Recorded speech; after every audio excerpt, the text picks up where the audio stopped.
শুনে রাখো, আমি তোমাদের সবাইকে বলছি, আমি কিন্তু কাউকে ছাড়বো না, কাউকে না।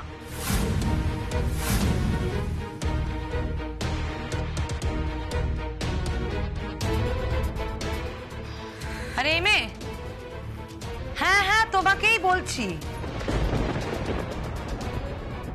শোনো, আমার মেয়েকে ফার্দার কোনো ডিস্টার্ব করবে না, বুঝেছ?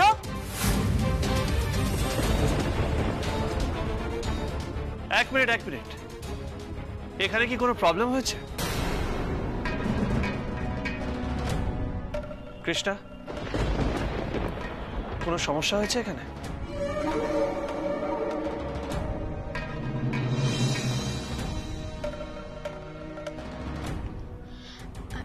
না আসলে বাবুজি, একসঙ্গে থাকতে গেলে তো একটু এদিক ওদিক হয়,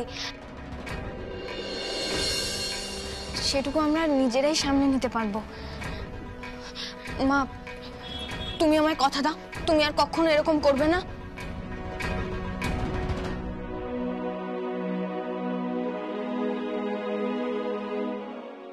বাবা, ছোড়দা কি মেয়েটার মায়ের সব দায়িত্ব নিয়ে ফেলেছে নাকি? এত রাতে এখানে ছুটে চলে এলো। এই শোনো, এত নাটক দেখার সময় না আমার কাছে নেই, আর বেশি বাড়াবাড়ি করলে এই গোটা অনুষ্ঠানটা বন্ধ করতে আমার দুদিনও সময় লাগবে না, বুঝেছ?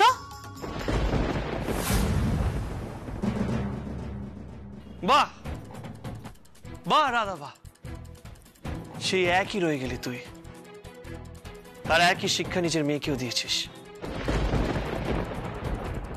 নিজের ট্যালেন্ট না থাকলে অন্যের ট্যালেন্ট চুরি করে নেওয়ার, তাই তো? ছোড়দা, চিৎকার করিস না।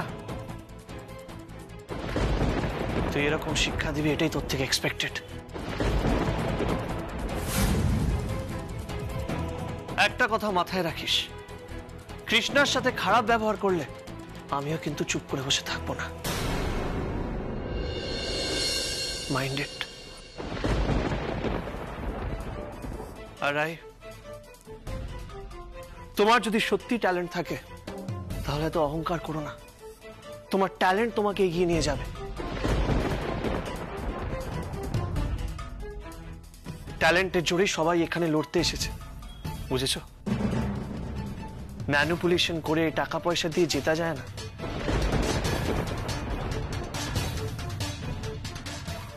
প্র্যাকটিস করো, গান গাও, নইলে হারটা তোমার মায়ের না, তোমার হবে।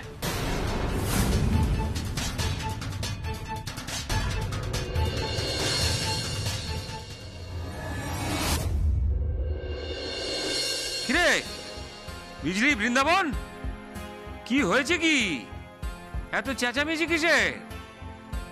জামাই দাদা, নিখিলের গলার আওয়াজ পেলাম মনে হলো। কথা বাবা, একটা বিপদ হয়ে গেছে, ওই কৃষ্ণার মা অনুরোধ দিদি দৌড়ে পালিয়েছে। দৌড়ে পালিয়েছে মানে? অনুরাধা কোথায় গেছে কিছু বলে যায়নি?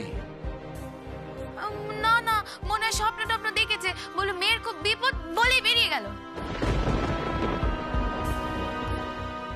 সে কি, দৌড়ে কোথায় চলে গেল? কি বলবো, বলছিল তো ওই কৃষ্ণার কাছে যাবে। ওর কর্তা বাবা মনে হয় পুরো মাথাটা খারাপ হয়ে গেছে। ছোটদা বাবু কত করে বারণ করলে শুনলই না। তারপর? ও তো এই শহরে কিছুই চেনে না। তারপর আর কি, ছোটদা বাবু পিছু পিছু দৌড়েছে। কোনো মানে হয় এত রাতে? কিন্তু জামাই দাদা, এত রাতে দৌড়ে মেয়ের কাছে কি করে যাবে? কৃষ্ণা তো এখন ওয়ার্কশপে রয়েছে। আচ্ছা জামাই দাদা, আমি এক কাজ করি, দৌড়ে গিয়ে একবার দেখি যে কতদূর গেল ওরা। কোথায় গেছে, কোন রাস্তায়, তুমি তো জানো না। তার চেয়ে কাজ করো, তুমি নিখিলকে ফোন করে দেখো ও অনুরাধাকে খুঁজে পেলো কিনা, তারপর আমি দেখছি। ঠিক আছে জামাই দাদা, দেখছি আমি।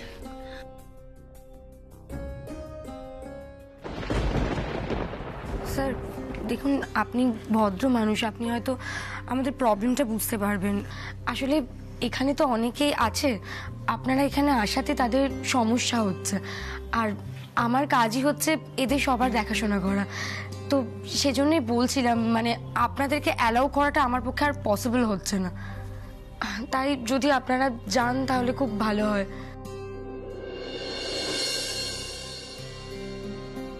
আর ম্যাডাম, আমি আপনাকে বলছিলাম, আপনি এবার দয়া করে খাবারগুলো নিয়ে এখান থেকে যান, অনেক হয়েছে।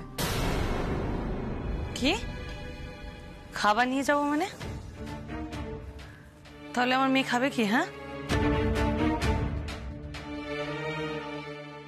ম্যাডাম এখান থেকে খাবার প্রোভাইড করা হয়েছে, আপনার মেয়েকেও করা হয়েছে।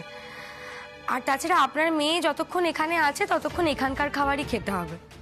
আমার চাকরি যদি চলে যায় তাতে না আমার আর কোনো সমস্যা নেই, কিন্তু আমি এরকম ডিসক্রিমিনেশন আর একদম অ্যালাউ করব না। আচ্ছা ম্যাডাম, আপনার কি মনে হয় বলুন তো, আপনি একমাত্র আপনার মেয়েকে ভালোবাসেন, আর কেউ বাসে না? মম, এদের সাথে কথা বাড়ি কোনো লাভ নেই, তুমি এগুলো নিয়ে চলে যাও, আর বাকিটা আমি দেখে নিচ্ছি।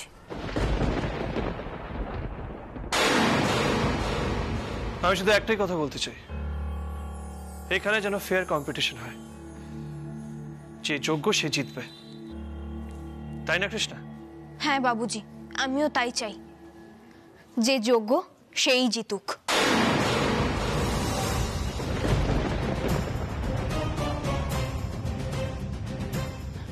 কিন্তু উনি তো টাকার গরম দেখাচ্ছিলেন, যার জোরে বোধহয় আমরা এখানে কেউই আসিনি।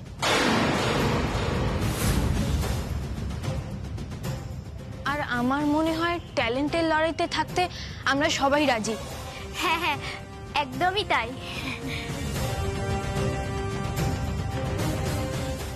কৃষ্ণা, কেউ যদি টাকার গরম দেখায় তাকে বলে দিও তুমি নিখিল চৌধুরীর মেয়ে।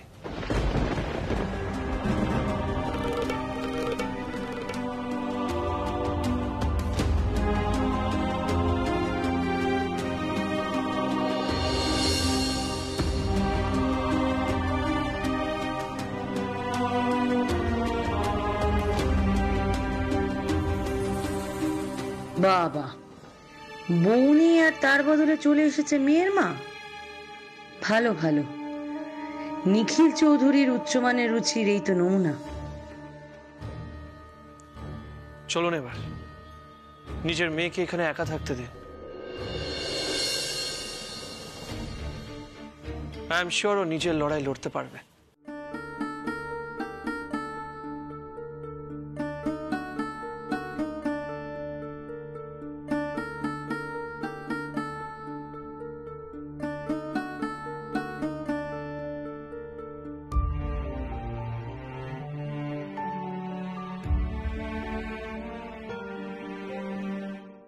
মা, তুমি আমাকে নিয়ে একদম চিন্তা করবে না, আমি খুব সাবধানে থাকবো, আর একদম এরকম করবে না, আমি কিন্তু বলে দিলাম।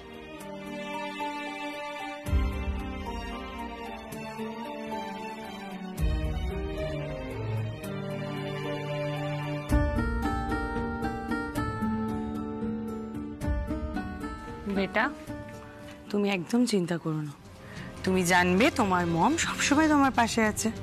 ইয়েস, আমি সব ঠিক করে দেব।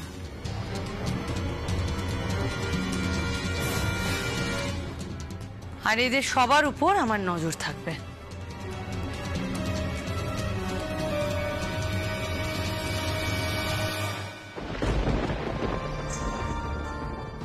দাঁড়ান, আজকে আপনি যেটা করলেন সেটা আর কোনোদিনও করবেন না। আপনি যদি এটা রিপিট করেন তাহলে আমি কিন্তু প্রচন্ড রেগে যাব। আমি জানি আমি আপনার সাথে একটু রুক্ষভাবে কথা বলছি, কিন্তু আপনি এটা আমাকে করতে বাধ্য করেছেন। দেখুন, আপনি কেন বুঝতে পারছেন না যে যে কোনো সময় রাস্তাঘাটে আপনার বিপদ হতে পারে? এই রাস্তাঘাট আপনি কিছুই চেনেন না। আর আপনিও তো একজন মহিলা, শুধু কৃষ্ণার না আপনারও প্রবলেম হতে পারে। আচ্ছা, আপনি কি ভুলে গেছেন এই শহরে আসার পর প্রথম দিন আপনাদের সাথে কি ঘটেছিল?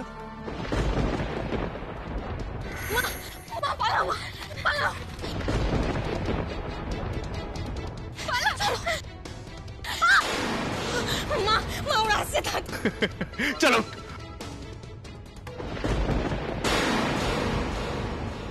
এইভাবে রাতে বাড়ি থেকে বেরিয়ে যাবেন না প্লিজ।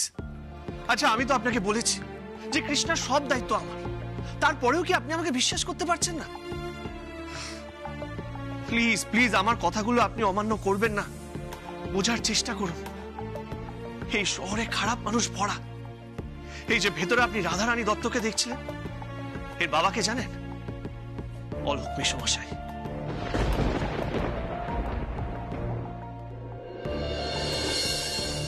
নিজের বাবাকে স্বীকার করে না।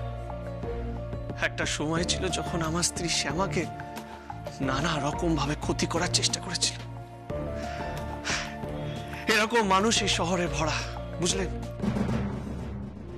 তাই আপনাকে আগে থেকে বলছি, আপনাকে জোর করে শাসন করার চেষ্টা করছি না আমি। দেখুন, আপনি কৃষ্ণার মা, শ্রদ্ধার পাত্রী, আর আমি কৃষ্ণাকে কথা দিয়েছি যে আপনাকে দেখে শুনে রাখবো। আপনি যদি এরকম করেন তাহলে ও নিশ্চিন্তে গান গাইতে পারবে না। প্লিজ বোঝার চেষ্টা করুন। আচ্ছা, আপনি কি চান যে কৃষ্ণা এই সঙ্গীতের মহাযুদ্ধ হেরে যাক? তাহলে প্লিজ আর করবেন না। And I am really sorry, আমি একটু রুডলি কথা বলেছি আপনার সাথে, কিছু মনে করবেন না প্লিজ। চলুন চলুন, এবার দেরি হয়ে যাচ্ছে।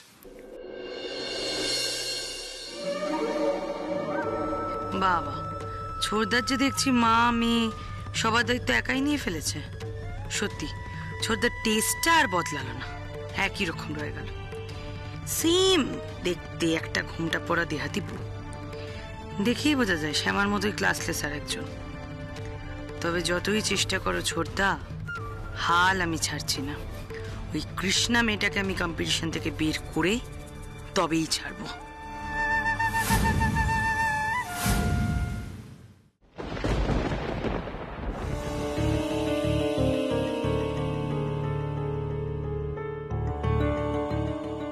জামাই দাদা, চিন্তার কিছু নেই, নিখিলের সাথে কথা হয়ে গেছে, অনুরাধাকে নিয়ে ফিরছে।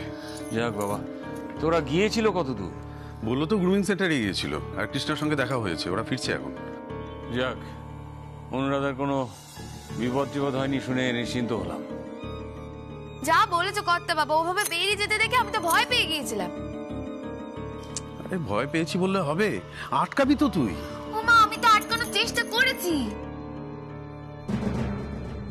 আমি কি আটকানোর চেষ্টা করিনি?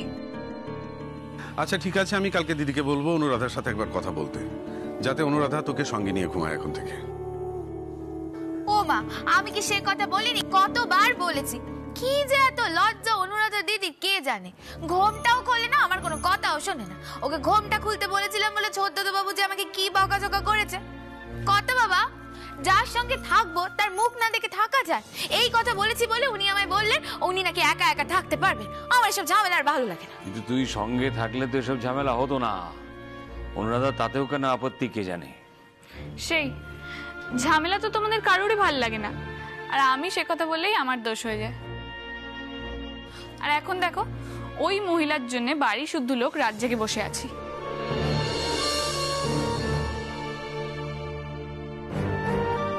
মুন্নি, এভাবে বলো না। যাও, তুমি গিয়ে শুয়ে পড়ো, তোমার এখানে থাকার দরকার নেই। তোমরা আমাকে সারাক্ষণ থামিয়ে দাও কেন আমি তো বুঝতে পারি না। আমি তো ঠিকই কথা বলছি দাদান।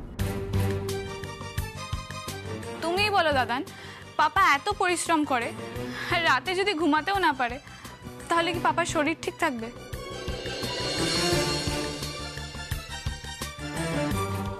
জামাই দাদা, এই কথাটা কিন্তু মুন্নি খুব একটা ভুল বলেনি। হ্যাঁ, এটা ভুল নয়। নিখিলের এত স্ট্রেস নেওয়াটা উচিত নয়। ঠিক আছে, তোমার পাপা এলে আমি তাকে বুঝিয়ে বলবো।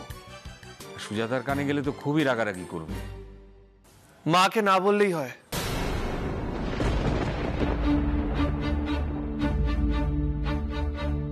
এই যে নিখিল, খুব দুশ্চিন্তায় ফেলে দিয়েছিলি। কই অনুরাধা, কই? ও আজকে আমার কাছে খুব বকা খাবে। বাবা, ওনাকে আমি আউট হাউসে পৌঁছে দিয়েছি। বলছিলাম ওনাকে আর বকাবকি করার কোনো দরকার নেই। ওনাকে যা বলে আমি বলেছি বাবা। ঠিক আছে, আমি না বললেও সুজাতাকে দিয়ে বলাবো। কিন্তু অনুরাধা এরকম কাণ্ড করলে কোন দিন একটা বড় বিপদে পড়ে যাবে। ওই কৃষ্ণা ফিরলে ওকে কি কৈফিয়ত দেবো আমরা? বাবা, উনি তো কৃষ্ণার মা। মা নিশ্চয়ই ওনার সমস্যাটা বুঝবে। কোনোদিনও নিজের মেয়েকে ছাড়া একা থাকেননি। আর কৃষ্ণা তো এতবার বিপদে পড়তে পড়তে বেঁচে ফিরেছে। তাই দুশ্চিন্তা হওয়াটা স্বাভাবিক বাবা। বাবা, উনি কিন্তু নিজের ভুলটা বুঝেছে, ট্রাস্ট মি। ঠিক আছে, নিজের ভুল নিজে বুঝতে পারলে আমার কিছু বলার নেই। তবু আমি বলবো একটু জোর করে হলেও ওর সঙ্গে বিজলির থাকার ব্যবস্থাটা করা উচিত। ঠিক আছে বাবা, এটা আমি ভেবে দেখছি। কিন্তু বাবা, তুমি আর দুশ্চিন্তা করো না, অনেক রাত হয়েছে, ঘুমোতে যাও। মেসোমশাই, আপনিও ঘুমোতে যান প্লিজ। দেখ নিখিল, আমাদের শোয়া বসা নিয়ে এখন আমি খুব একটা চিন্তিত নই। আমরা যথেষ্ট নিয়ম মেনে চলি। আমার চিন্তা হচ্ছে তোর শরীরটা নিয়ে, সেটার কথা একবার ভাব।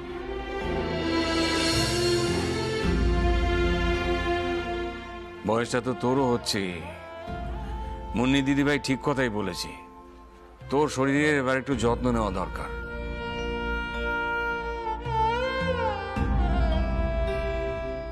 ঠিক আছে বাবা, আমি নিজের শরীরের খেয়াল রাখবো।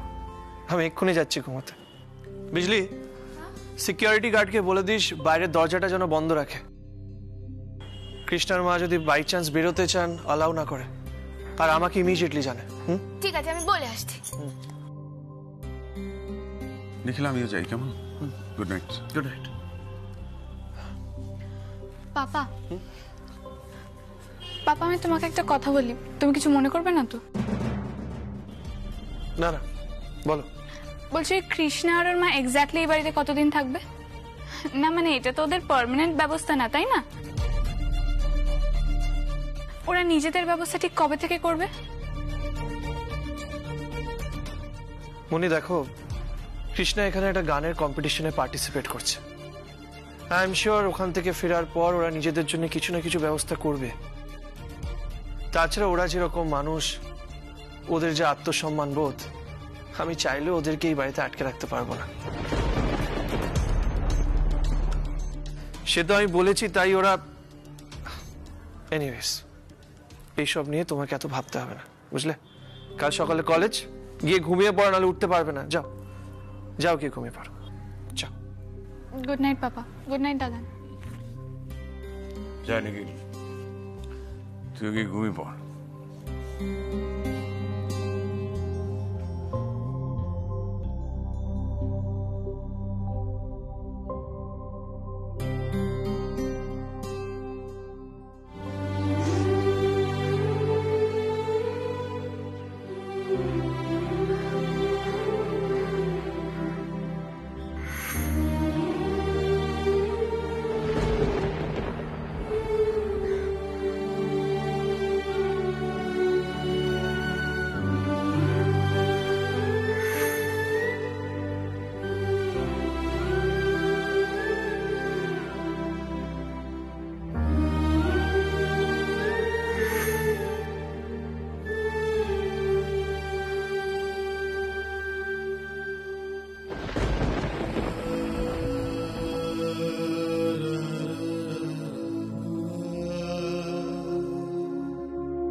জানো আমি কে? আমি রাইডা।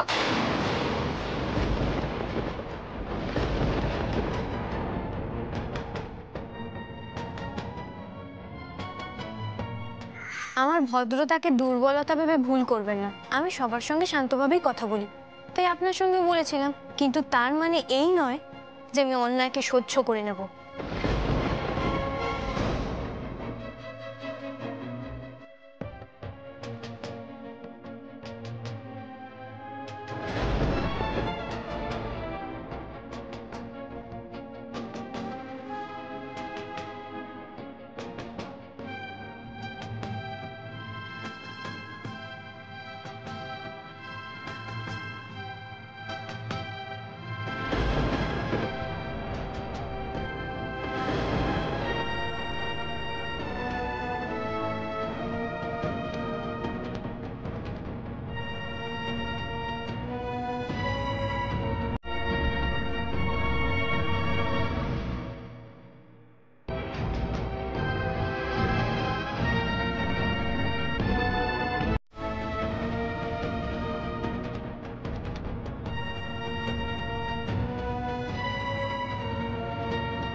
তুই এখানে কি করছিস? আস্তে আস্তে আসো, এখানে আসো। বল। বলছি ওই কৃষ্ণাটাকে না আমার একদম পোষায় না। সব সময় যেন কেমন একটা ন্যাকা ন্যাকা ভাব করতে থাকে। তা ও যখন আমাকে অতগুলো কথা বলছিল তখন তুই দাঁড়িয়েছিলিস কেন চুপ করে? ওরে বাবা, তুমি তো ওখানে ছিলে, তোমার ওপরে যদি কিছু বলতাম তুমি যদি খারাপ ভাবতে তাই। বাবা ও যা ট্যাক ট্যাক করে কথা বলে, তার উপর ওই মধুমিতা দিকে যা পটিয়ে রেখেছে, যদি কিছু বলি আর যদি ও গিয়ে নালিশ করে দেয়। অডিশনে ফার্স্ট হয়েছে, তুই ভেবে নিয়েছে পুরো কম্পিটিশনটাই জিতে গেছে। তাই তো দেখছি। ওর ভালো মানুষটা কেমন যেন একটু সাজানো মনে হয়। আমার না তোমাকে খুব ভালো লাগে, কি সুন্দর স্টেট কাট কথা বলে একদম। আচ্ছা ঠিক আছে, শোন, তুই আমার সাথে হাত মেলা, ওকে আমি ফার্স্ট রাউন্ডেই আউট করে দেবো, তারপরও আর গান গাওয়ার অবস্থায় থাকবে না। ঠিক তো, আমি আছি তোমার সাথে। আরো দু একজন আছে যারা না কৃষ্ণাকে একদম পছন্দ করে না। অ্যামেজিং, তাদের একসাথে কর, আমার সামনে নিয়ে আয়, তারপর দেখি কৃষ্ণা কিভাবে গান গায়।